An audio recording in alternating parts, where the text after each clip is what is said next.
ევროსაბჭოს საპარლამენტო ასამბლეის პრეზიდენტთან შეხვედრა იყო საკმაოდ ხანგრძლივი, ბევრ თემას შევეხეთ. პირველ რიგში ცხადია ვისაუბრეთ საქართველოს პარლამენტის და საპარლამენტო ასამბლეის თანამშრომლობის დეტალებზე.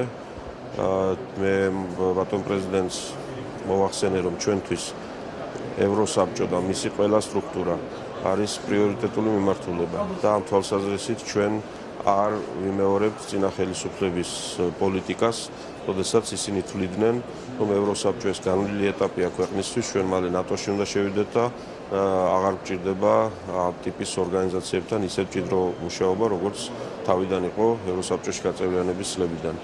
მე ბატონ პრეზიდენტს მოვახსენე, რომ ქართულ საზოგადოებას ჯერ კიდევ დიდი გზა აქვს გასავლელი სრულყოფილი დემოკრატიული ინსტიტუტების შექმნამდე, ამიტომ მათი დახმარება ჭირდება ყოველდღიურად, როგორც ვენეციის კომისიის, გრეკოს, თავად ევროსაბჭოს საპარლამენტო ასამბლეის და ჩვენ ძალიან აქტიურად ვითანამშრომლებთ ამ მიმართულებით. და ძალიან კონკრეტული გეგმებიც მოიხაზა.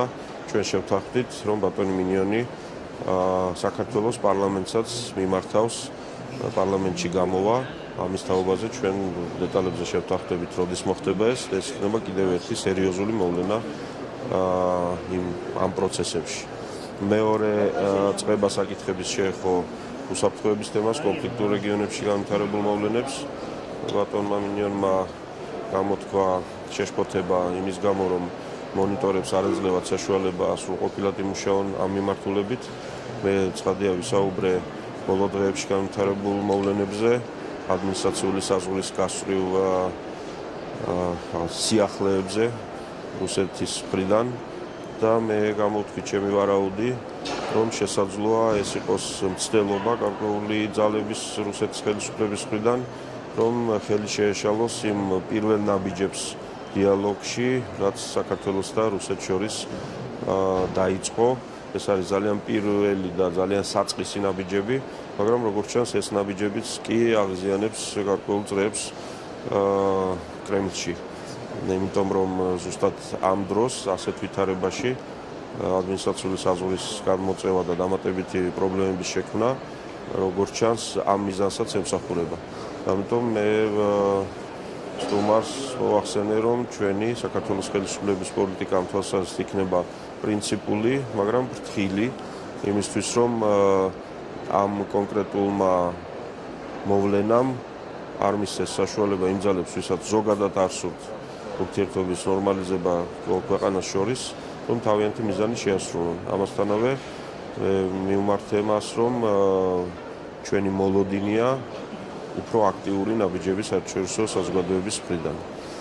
მესამე წყება საკითხების შეეხებოდა კოჰაბიტაციის და დემოკრატიზაციის პროცესს საქართველოში. იგი დაინტერესდა იმ ვითარებით, თუ როგორ მუშაობს პარლამენტში, რა ურთიერთობებია ხელისუფლებასა და ოპოზიციას შორის.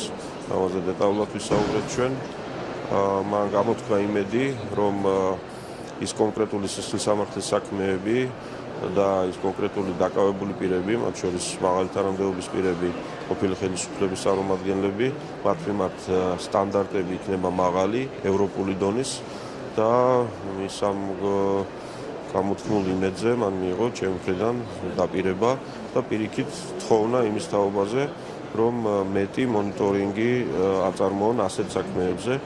მე მას მოვახსენე, თუ რაოდენობით მნიშვნელოვანია ბატონი ჰამერბერგის ყოფნა საქართველოში და ვთხოვე, რომ მეტი ჰამერბერგები მოავლინონ და უკეთ დააკვირდნენ ყველა პროცესი. ეს ჩვენს ინტერესებშია.